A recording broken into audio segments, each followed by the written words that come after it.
Hello दोस्तों, आज की इस कहानी में आप सभी का स्वागत है।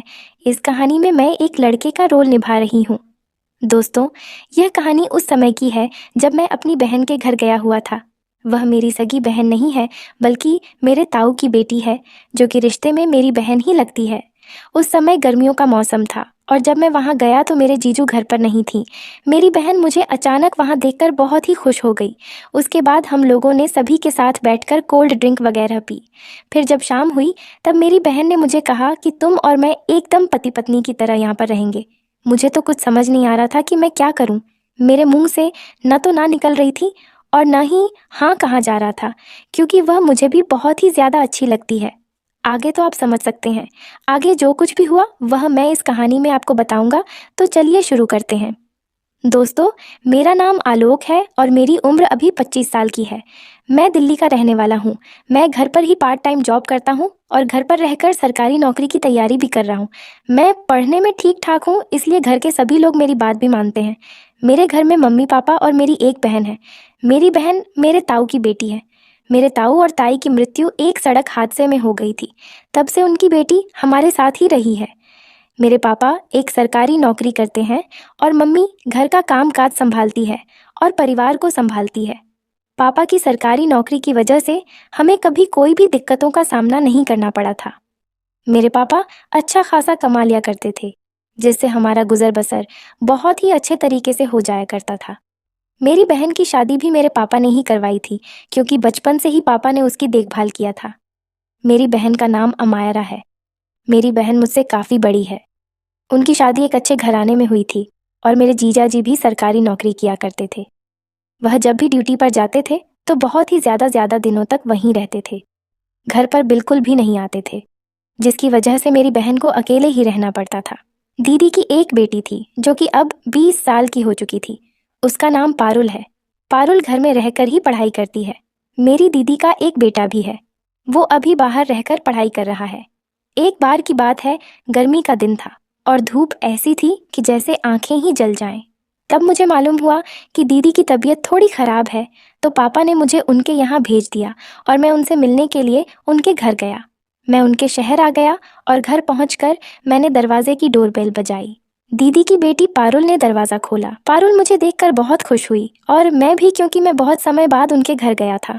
फिर मैंने कहा, और बताओ पारुल, क्या हाल चाल है? उसने कहा, मैं ठीक हूँ मामा। फिर उसने कहा, मम्मी ऊपर वाले कमरे में आराम कर रही है। मैं दीदी के पास आ गया। फिर मैंने दीदी से उनके हाल चाल पूछे। दीदी ने कहा, भैया अब पहले से ज़्यादा ठीक हूँ। मैं उनके घर में 1 महीने रुकने वाला भी था, क्योंकि इसी शहर में मुझे कुछ ज़रूरी काम था। उसी समय दीदी ने पारुल से कहा, पारुल बेटा, जा मामा को इनका कमरा दिखा दे। फिर पारुल ने मुझे मेरा कमरा दिखाया। मैंने पारुल से पूछा, जीजू कहाँ है? तो उसने बताया कि पापा के बॉस उनको लेकर दुबई चले गए हैं और 1 हफ्ते के बाद ही आएंगे, क्योंकि उनका एक प्रोजेक्ट है वहाँ पर जिसका काम चल रहा है। मैंने कहा, ठीक है। पारुल बोली, मामा आप थोड़ी देर आराम कर लीजिए, मैं आपके लिए कुछ नाश्ता बनाती हूँ। फिर लगभग आधे घंटे के बाद जब मैं टीवी देख रहा था, तभी पारुल नाश्ता लेकर आ गई और उसी समय दीदी भी आ गई। हम तीनों ने नाश्ता किया। दीदी और मैं घर परिवार के बारे में बातें ही किए जा रहे थे और हम तीनों एक दूसरे से घर परिवार की बहुत सारी बातें भी कर रहे थे। लेकिन वो कहते हैं ना कि जो आपके भाग्य में होगा वो तो आपको मिलकर ही रहेगा। देखते हैं अब क्या होता है। मैंने जल्दी से नाश्ता ख़त्म किया और आराम करने कमरे में चला गया, क्योंकि सफ़र करके मैं बहुत ही ज़्यादा थक चुका था, तो मुझे नींद भी बहुत जल्दी आ गई थी।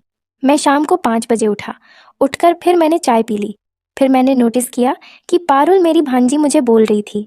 वह हाल में अकेले बैठी थी।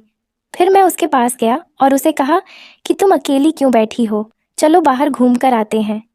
तो उसने कहा कि मामा जी थोड़ी देर रुक जाओ, मम्मी अभी बाहर गई हुई हैं, जब वह घर पर आ जाएगी तो हम बाहर घूम के आएंगे। फिर मैंने कहा ठीक है। 5 से 10 मिनट वेट करने के बाद मेरी दीदी भी वहाँ पर आ गई।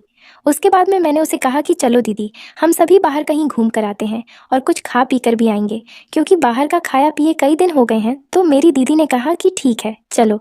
फिर हम सब बाहर घूमने गए और एक गार्डन में बैठ गए।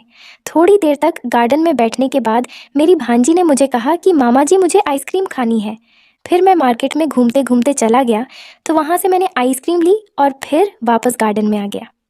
गार्डन में आकर हम सभी ने आराम से बैठकर आइसक्रीम वगैरह खा ली। उस दिन लगभग शाम को 8 बजे तक हम सब घर से बाहर रहे। काफ़ी देर तक मौज मस्ती करने के बाद हम सब घर आ गए। घर आने के बाद मैं अपने कमरे में चला गया और आराम करने लगा। जब खाना बन गया तो पारुल ने मुझे खाने के लिए बुलाया।